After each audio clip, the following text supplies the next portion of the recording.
Commander Jake Morrison stared at the broken pieces of metal floating outside his ship's window.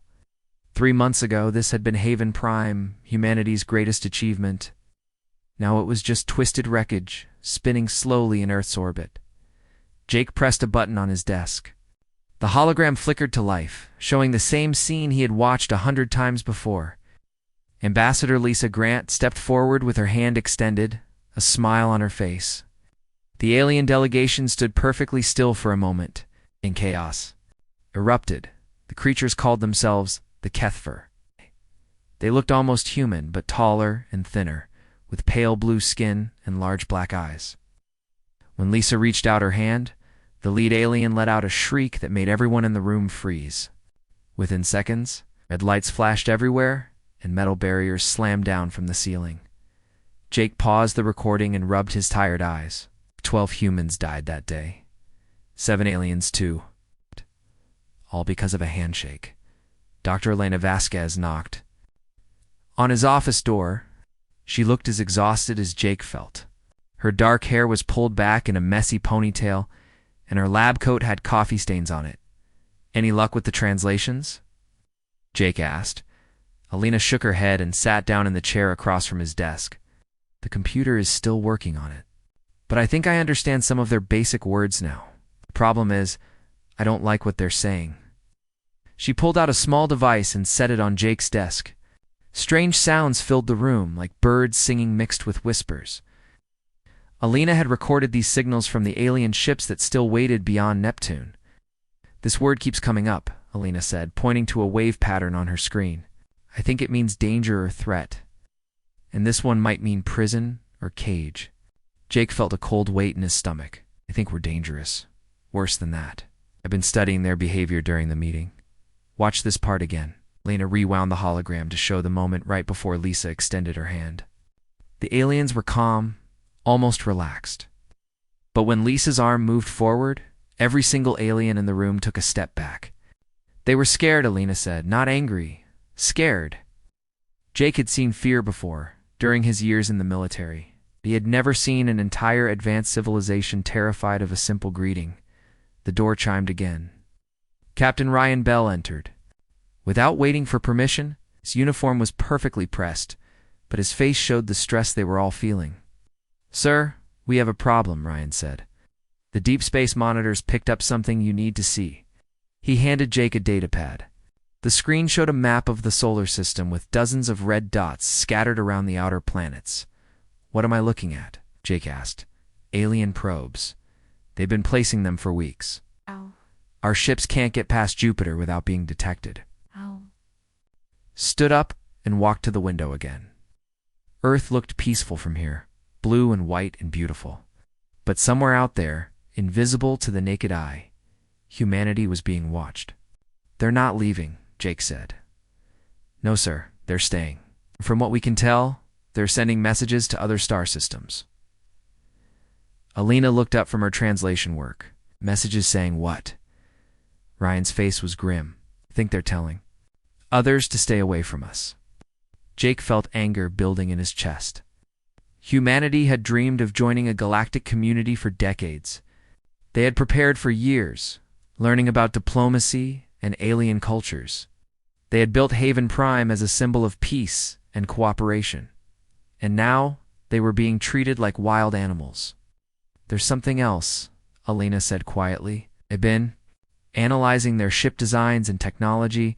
Everything about them suggests they come from a very different kind of world than Earth." She pulled up images of the Kethfer vessels on her tablet. They were beautiful, all smooth curves and flowing lines. But Jake noticed something else. "No armor," he said. "Exactly. No weapons that we can identify either. Their ships are built for exploration and travel, not fighting. I think they come from a place where nothing ever tries to hurt them," Jake thought. About Earth's history, humans had evolved alongside predators, diseases, natural disasters, and each other. They had learned to fight, to adapt, to survive against impossible odds. Maybe that was exactly what scared the aliens. "They think we're monsters," Jake said. "They think we're something they've never encountered before," Alina corrected. "A species that became intelligent on a world that was trying to kill it." Ryan checked his watch. Sir, the Joint Chiefs are expecting your report in an hour. What do we tell them? Jake looked at the wreckage outside his window one more time. Somewhere in that twisted metal were the dreams of an entire species. Hope that humanity could take its place among the stars as a peaceful member of a larger community. But maybe that dream had been naive. Maybe the universe wasn't ready for creatures like humans, who had learned to smile while extending a hand. That could just as easily form a fist. We tell them the truth, Jake said. First contact failed because they're afraid of us. And they're not going to let us leave this solar system. Elena looked up from her work. What are we going to do? Jake turned away from the window and faced his team. For the first time in months, he felt something other than grief and confusion. He felt determination. We're going to prove them wrong, he said. They think we're dangerous animals that will destroy ourselves if left alone. They're going to sit out there and wait for us to fall apart. And if we don't fall apart? Ryan asked. Jake smiled, and it wasn't a friendly expression. Then we're going to show them exactly what kind of creatures survive on a death world. Elena's translation device beeped softly. She looked at the screen and her face went pale. What is it? Jake asked. I think I just figured out what they call our planet, she said. The translation is rough, but it means something like world of death or place where only killers live. Jake nodded slowly. The aliens had given Earth a name that was meant to be an insult, a warning to others. They saw it as a place of horror and violence. But Jake looked at it differently. Earth was a world that had forged the strongest, smartest, most adaptable species in the galaxy.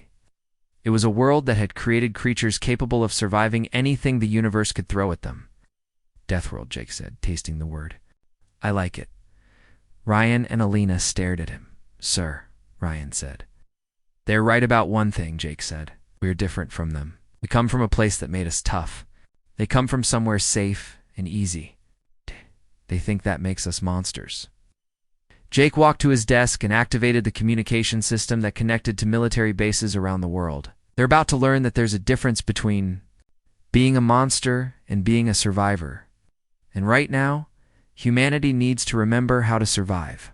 The signal went out across Earth, carrying Jake's words to every military commander, every scientist, every leader who was working to understand what had gone wrong with first contact. The message was simple. The aliens weren't evil. They were afraid. Fear could be just as dangerous as hatred outside the window. The wreckage of Haven Prime continued its slow rotation around Earth, but Jake no longer saw it as a symbol of failure. He saw it as a reminder that sometimes peaceful intentions weren't enough. Sometimes you had to be ready to fight for the right to exist. 6 months had passed since the aliens first appeared in Earth's sky. Colonel Amy Turner stood in the underground command center buried deep beneath the Colorado mountains. The massive screens around her showed the same depressing picture they had displayed for weeks. Red dots surrounded the solar system like a net, each one representing an alien probe waiting to destroy any human ship that tried to escape. Amy rubbed her temples and tried to ignore the headache that never seemed to go away anymore. The unified Earth government had formed quickly after the failed contact, bringing together every nation's military and scientific resources. But so far, none of their efforts had worked. Colonel, incoming transmission from the Jupiter mission, said Lieutenant Ben Carter from his console. Amy already knew what the message would say. Captain Rodriguez and his crew had been trying to slip past the alien blockade for 3 days. Their ship, the New Hope, was humanity's most advanced vessel, equipped with experimental stealth technology and the best weapons Earth could build. The screen flickered to life, showing Captain Rodriguez's tired face. Behind him, Amy could see smoke and sparks from damaged equipment. Command, this is New Hope. Mission failed. Repeat, mission failed. The alien probes detected us before we even reached the asteroid belt. We're limping back to Mars Station 4. Repairs. Amy closed her eyes. That made 7 failed attempts to break through the blockade, 7 ships damaged or destroyed. 43 crew members lost. Any new information about their technology? Amy asked. Rodriguez shook his head. It's like they can see through our stealth systems. Their weapons are precise and powerful. And they don't seem interested in talking. They just shoot and wait. Transmission ended, leaving Amy alone with her thoughts. The aliens weren't trying to invade Earth or steal resources. They were simply keeping humanity trapped, like animals in a cage. They seemed confident that time was on their side. Doctor. Marcus Wade entered the command center carrying a cup of coffee and a stack of papers. The former NASA engineer looked like he hadn't slept in days, but his eyes were bright with excitement. "Amy, I think we've been approaching this all wrong," Marcus said, spreading his papers across a nearby table. "What do you mean?" Amy asked. Walking over to look at his work, Marcus pointed to a diagram showing human and alien ship designs side by side. "Look at the differences. Their ships are built for efficiency and predictability. Everything follows logical patterns. Our ships are messier, more complex, but also more adaptable." Amy studied the papers. Marcus was right. The alien vessels were beautiful and elegant, but they all followed the same basic design principles. Human ships, on the other hand, were a chaotic mix of different technologies and approaches. Think like engineers, Marcus continued. Everything calculated and planned. But we think like survivors. We improvise, we adapt, we take risks they would never consider. "So how does that help us get past their blockade?" Rami asked. Marcus smiled for the first time in weeks. "We stop trying to be better than them at their own game. Instead, we play by our rules." Before Amy could ask what he meant, alarms began blaring throughout the command center. Lieutenant Carter's hands flew across his console as he tried to identify the source of the alert. "Colonel, we have movement near Haven Prime. Something's happening to the wreckage." Amy rushed to the main display screen. The twisted remains of the space station were still orbiting Earth, but now small ships were moving between the debris. "Human ships. Who authorized a salvage mission?" Amy demanded. "Ma'am, those aren't our ships," Carter said, "at least not officially. The transponder codes matched Lieutenant Sarah Kim's squad, but they were supposed to be on leave." Amy felt a mix of anger and admiration. Sarah was one of their best pilots, but she had a habit of taking unauthorized risks. Apparently she had. Decided that waiting for official approval was a waste of time. "Get me a direct line to Lieutenant Kim," Amy ordered. The screen split to show Sarah's face inside her helmet. She was floating in zero gravity inside what remained of Haven Prime's main conference room. Behind her, Amy could see other team members carefully cutting pieces of alien technology from the walls. "Lieutenant, explain yourself," Amy said. Sarah's voice crackled through the static. "Colonel, we've been sitting around for months while those aliens watch us like zoo animals. I figured it was time to actually learn something useful from the wreckage. You could have been killed. Those alien probes are still active." "Actually, that's the interesting part," Sarah said, holding up a strange device that pulsed with blue light. "The probes ignored us completely. I think they're programmed to watch for ships leaving the solar system, not moving around inside." Amy looked at Marcus, who was already taking notes. "What have you found?" Sarah's team had been working for hours, and their discoveries were remarkable. The alien technology was incredibly advanced, but it was also predictable. Every component seemed designed to work in specific, predetermined ways. "It's like they build everything to handle known problems," said Sergeant Tom Miller, Sarah's demolitions expert. "But what happens when they face something they've never seen before?" Amy was beginning to understand Marcus's plan. The aliens had superior technology, but they thought in patterns. They expected logical responses to logical problems. Humans, shaped by their chaotic world, didn't always think logically. "How long until you can get back here with that equipment?" Amy asked Sarah. 2 hours, Colonel, but there's something else you need to know." Sarah's camera turned to show a section of the station's hull that had been peeled back like a flower. Inside, complex alien machinery was still functioning, connected to what looked like Earth's communication systems. "They've been monitoring our radio signals, our internet, everything. They're not just watching our ships, they're studying us." Amy felt a chill run down her spine. For months, humanity had assumed the aliens were simply waiting for them to destroy themselves. But maybe they were being more active than that. Maybe they were learning about human behavior, looking for weaknesses.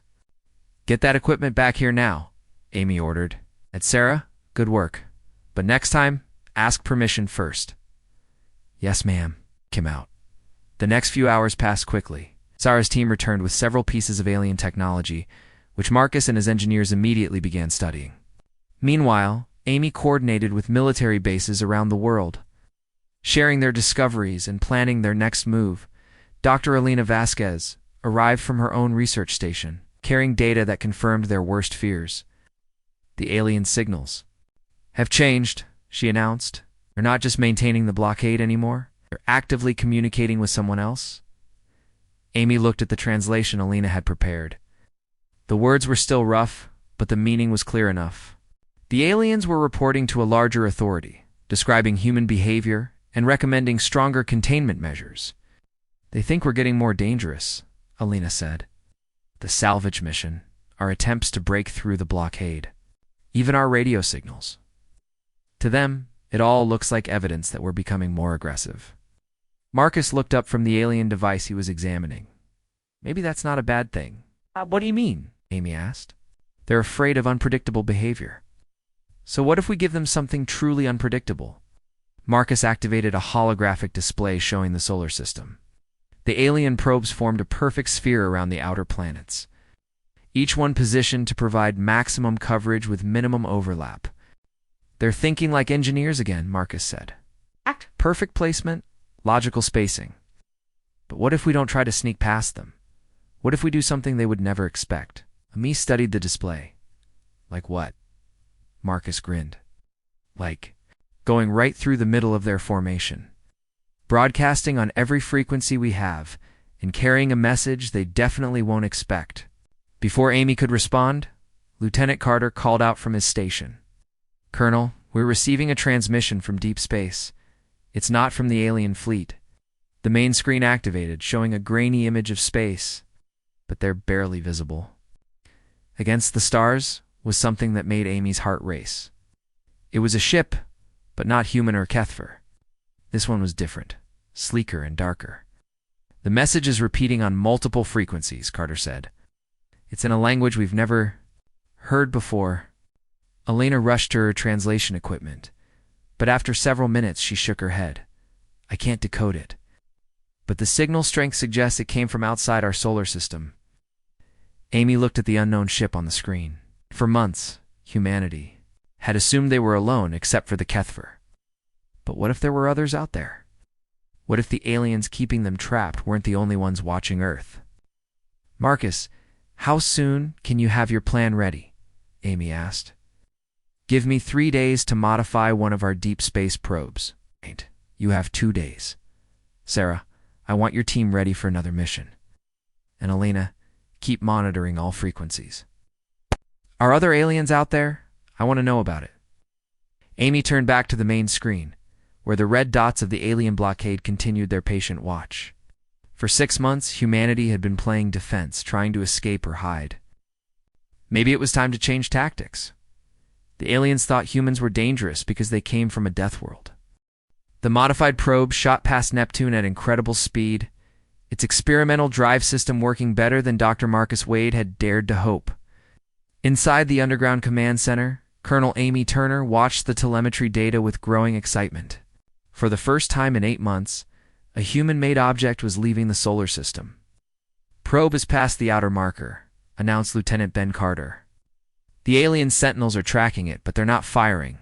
Amy smiled grimly. The aliens were confused, just as Marcus had predicted.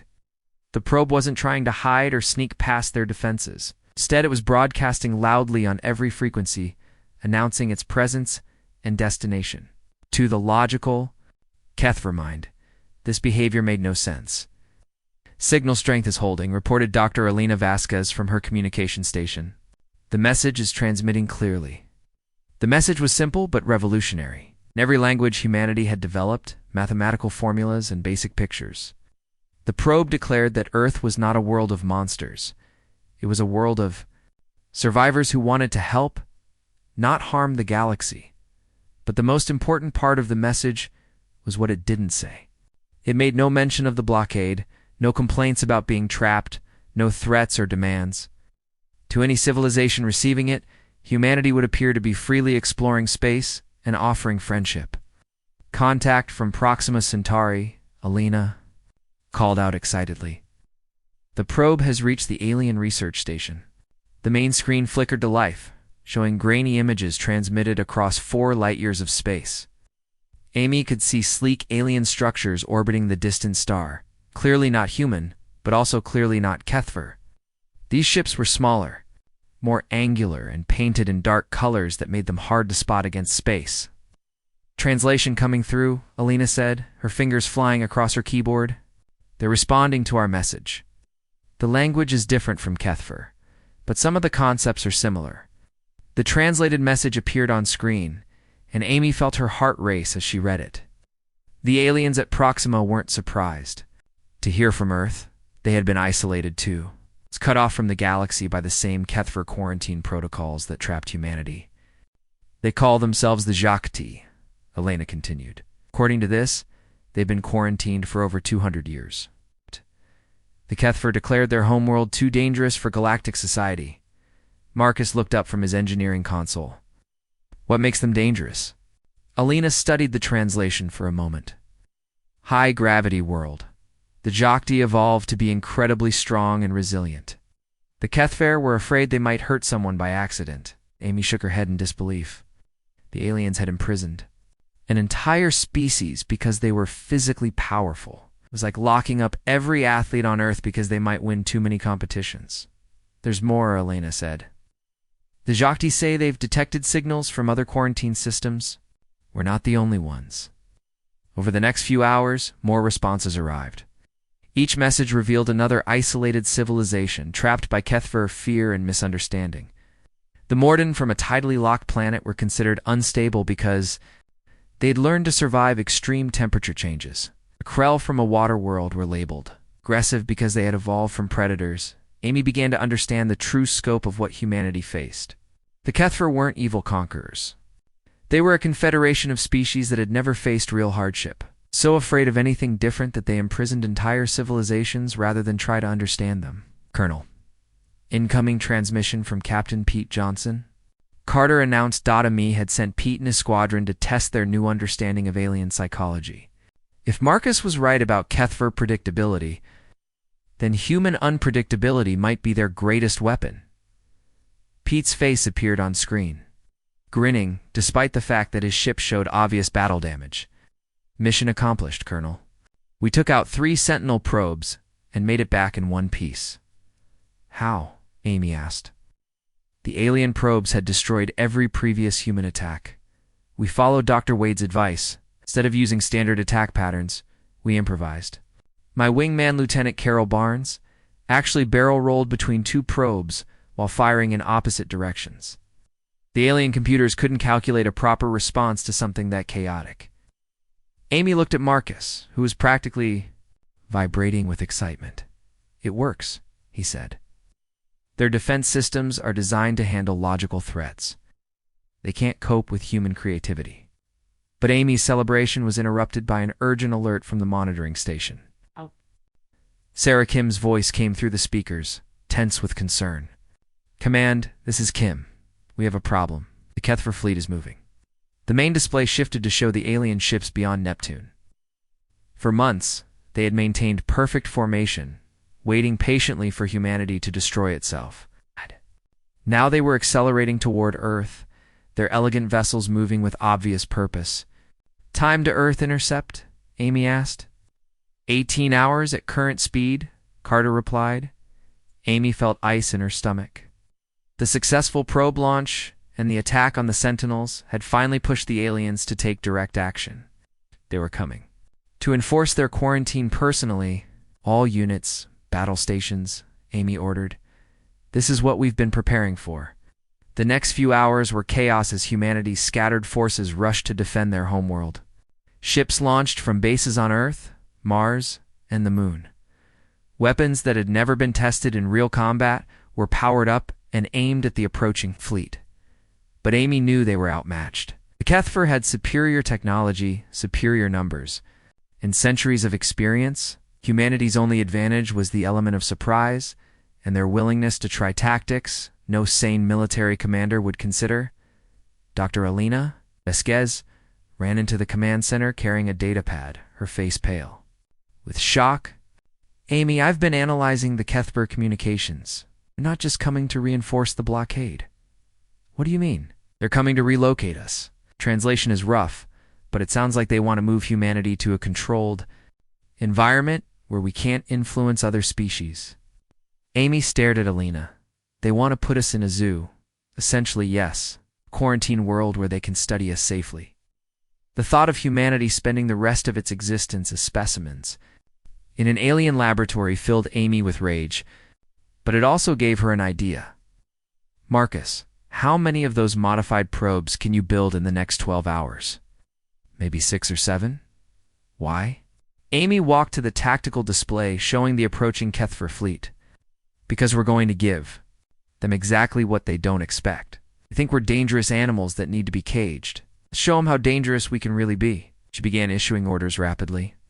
The probes would carry humanity's message to every quarantine system they could reach. It's not a plea for help, but a call to action. Every isolated species, every civilization trapped by Kethver fear would learn that they weren't alone. "To start a rebellion," Marcus said, understanding immediately. "I want to show the galaxy that the Kethver's way isn't the only way," Amy replied. "They've been keeping the peace by imprisoning anyone who's different. It's time for the prisoners to break out." As the alien fleet drew closer to Earth, humanity's desperate plan began to take shape. The modified probes launched one by one, each carrying coordinates and tactical information to the quarantined worlds. Kethver would face simultaneous uprisings across dozens of star systems. Lieutenant Kim's squadron engaged the first alien scouts near Jupiter, using the chaotic tactics that had proven successful against the automated probes. The Kethver pilots, trained for orderly combat, struggled to respond to human unpredictability. "First blood to us," Pete Johnson reported as his weapons found their target. "But there are a lot more of them coming." Amy watched the tactical display. As more alien ships appeared, the real battle was about to begin. And humanity's survival depended on their ability to be exactly what the Kethver feared most. They needed to be unpredictable, dangerous, and absolutely unwilling to give up. They needed to be human. Admiral Katie Ross stood on the bridge of her flagship, watching as 12 star systems erupted into chaos at exactly the same moment. The coordinated attack had worked better than anyone dared hope. Across the galaxy, quarantined species were breaking free from their prisons, while the Kethver Confederation scrambled to respond. "Signal from the Jacques fleet," announced Communications Officer Dan Miller. "They've taken 3 Kethver stations and are moving toward the next system." Katie nodded grimly. The Jacques had proven to be natural allies. Their incredible strength, developed on a high-gravity world, made them devastating in close combat. Kethver ships built for efficiency and comfort couldn't withstand the punishment that Jacques vessels were designed to absorb. "What about the Morden?" Katie asked. "They've secured their home system and are providing technical support to the other rebellion groups," Miller replied. "Their experience with extreme environments is helping everyone adapt their tactics." The Battle of Titans. Gate had begun 3 hours ago when the main Kethver fleet finally reached Earth's outer defenses. Katie had expected a massacre. Aliens had superior technology, better weapons, and centuries of space combat experience. But humanity had something the Kethver couldn't understand or counter. They had learned to think like survivors instead of engineers.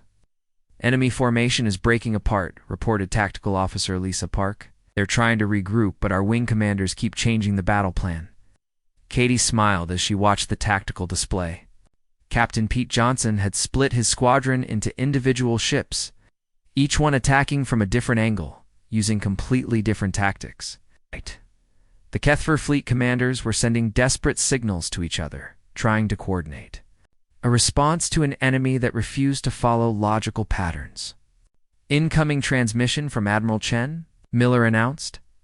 The main screen flickered to show Admiral Helen Chen aboard her command ship near Mars. Behind her, Katie could see the organized chaos of a mobile command center in the middle of a battle. "Katie, the alien commander is trying to open negotiations," Helen said. They're requesting a ceasefire. Katie felt a moment of surprise. The Kethver had shown no interest in talking for over 8 months. What changed their minds? According to Dr. Vasquez's translation, they're getting reports from all 12 rebellion systems. They've never faced anything like this before. Multiple simultaneous uprisings by species they thought were safely contained. Katie looked at the tactical display showing the battle around Earth. The Kethver fleet was still powerful enough to destroy humanity if they chose to fight to the end. But they were also clearly confused and demoralized by facing an enemy that didn't behave the way their training said it should. What are they offering? Katie asked. They want to discuss new quarantine arrangements. Something about establishing controlled contact protocols. Katie felt anger building in her chest. Now, facing a galaxy-wide rebellion, the aliens couldn't imagine treating the quarantined species as equals. They still thought the solution was better cages. Tell them we'll negotiate, Katie said. But only if they agree to meet on neutral ground with representatives from all the quarantined species. Helen nodded and ended the transmission. Turned back to the tactical display where the battle continued to rage. Human ships darted between the larger alien vessels like angry wasps, striking hard and fast before disappearing into the maze of asteroids and debris. Lieutenant Sarah Kim's voice crackled through the communication system. Admiral, this is Kim.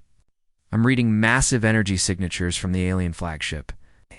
They're powering up something big. Katie felt her stomach drop, and Kethver had weapons that could crack planets if they chose to use them. If they decided that negotiation was pointless, they might try to end the rebellion by destroying Earth entirely. All ships, prepare for emergency maneuvers, Katie ordered.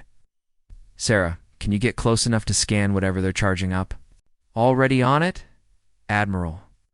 But you're not going to like what I find. Sarah's ship, heavily modified with salvaged alien technology, slipped through the Kethver formation like a ghost. Sensors probed the alien flagship, revealing technology that made Katie's blood run cold. It's not a weapon, Sarah reported. It's some kind of massive communication array.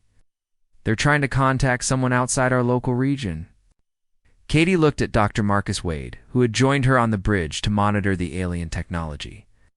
His face was pale as he studied the sensor readings. They're calling for help, Marcus said quietly. Whatever they're facing here, it's beyond their ability to handle. They're reaching out to a higher authority. Before Katie could respond, the alien communication array activated. A pulse of energy shot out from the Kethver flagship, traveling faster than light toward a distant part of the galaxy. Within moments, an answer came back. The response wasn't in any language Dr. Elena Vasquez had encountered before. It was older, more complex, and somehow familiar in a way that made everyone on the bridge uncomfortable. Can you translate it? Katie asked Elena over the communication link. I'm trying, but this is different from anything the Kethver use. It's like comparing cave paintings to modern literature. This language is ancient. The alien flagship began broadcasting the translated message on frequencies that all the quarantined species could receive. Elena worked frantically to decode it while the battle continued around them. Got it, Elena said finally. But Admiral, this changes everything we thought we knew about the Kethver. Katie read the translation on her screen and felt the universe shift around her. The message wasn't from Kethver High Command or some galactic government. It was from something calling itself the First Migration. It spoke of the Kethver not as conquerors, but as refugees, according to the ancient message. The Kethver Confederation had fled their original galaxy millennia ago. They had been driven out by an aggressive species that conquered worlds and enslaved populations. The quarantine protocols weren't born from arrogance, but from trauma. The Kethver were afraid of species like humanity because they reminded them of their ancient enemies. Admiral, we're getting signals from all the rebellion systems, Miller announced. They're receiving the same message. Katie watched as the galaxy-wide uprising suddenly ground to a halt. Quarantined species across 12 star systems had learned the same truth that humanity now faced. Their captors weren't evil oppressors, but terrified survivors. Trying to prevent the return of something they feared more than death, the tactical display showed the Kethver fleet pulling back from Earth, no longer advancing, but not retreating. Either they seemed to be waiting for something, more signals coming in, Elena reported. This is from the edge of our galaxy. Long-range sensors are detecting ships. Lots of them. Katie felt ice in her veins. How many ships? Thousands. Maybe more. And Admiral, they're not using Kethfer technology or designs from any of the quarantined species. These are something else entirely. Marcus looked up from his analysis station. The energy signatures match some of the descriptions in that ancient message. I think the first migration is telling the truth. Katie stared at the display showing approaching ships from deep space. For months, humanity had thought their enemy was the Kethfer Confederation. But now, it seemed they had been fighting the wrong war entirely. The real enemy was coming. All ships, cease hostilities with Kethfer forces, Katie ordered. Send a message to their fleet commander. Tell them we need to talk. Now. At the rebellion? Pete Johnson asked over the communication link.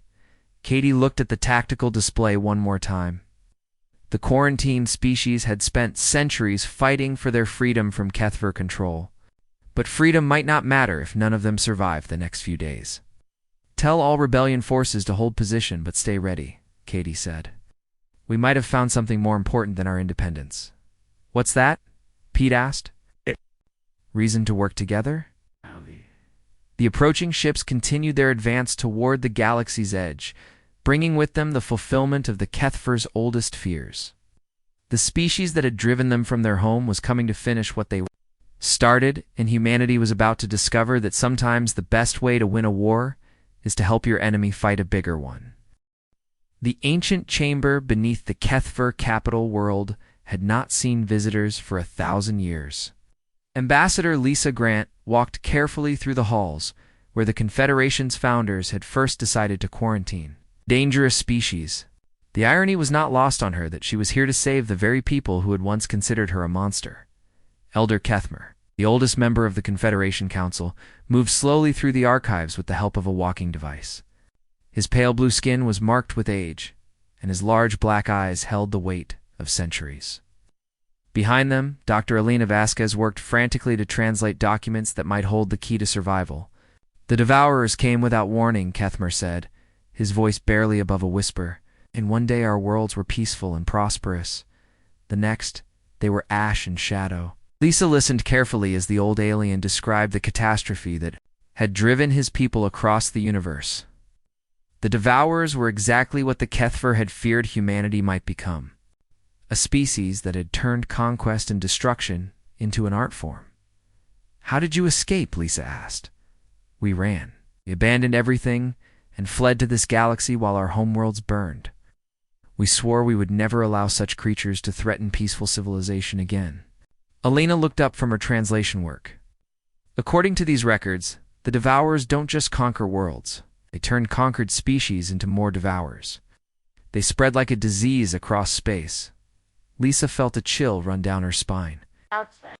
The capital world, the combined fleets of a dozen former enemies, worked together to prepare defenses against an enemy none of them truly understood. Admiral Katie Ross floated in the zero-gravity command center of the hastily constructed coalition station. Around her, representatives from every quarantined species worked alongside Kethber officers to coordinate their desperate defense. Report from the Gaekti heavy cruisers announced Captain Ryan Bell. They finished installing human weapons systems on the Confederation dreadnoughts. The combination of their engineering and our firepower should give us an edge. Katie nodded, but she wasn't optimistic. The approaching Devourer fleet numbered in the thousands. Even with their combined forces, the coalition was vastly outnumbered.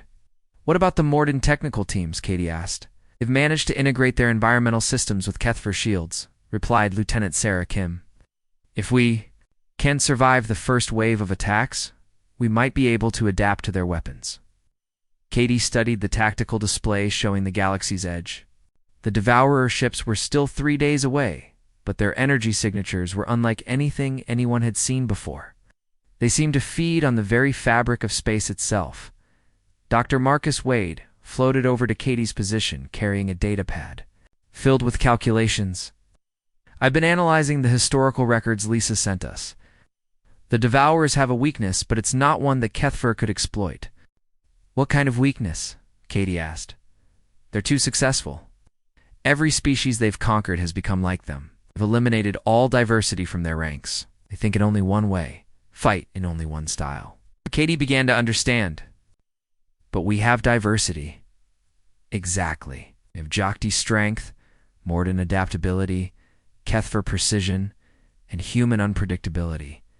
They've never faced an alliance like ours. The communication system crackled to life with Admiral Helen Shen's voice. All units prepare for incoming transmission. The Devourer fleet is broadcasting something. The main screen activated, showing a figure that made everyone in the command center recoil. The Devourer looked vaguely humanoid, but its body was covered in metallic implants, and its eyes glowed with artificial light. When it spoke, its voice was the sound of grinding metal. Confederation ships, you will surrender immediately. Your species will be evaluated for conversion or elimination. Resistance will only increase your suffering. The transmission ended, leaving the command center in stunned silence. Katie looked around at the faces of her officers, seeing fear, but also determination.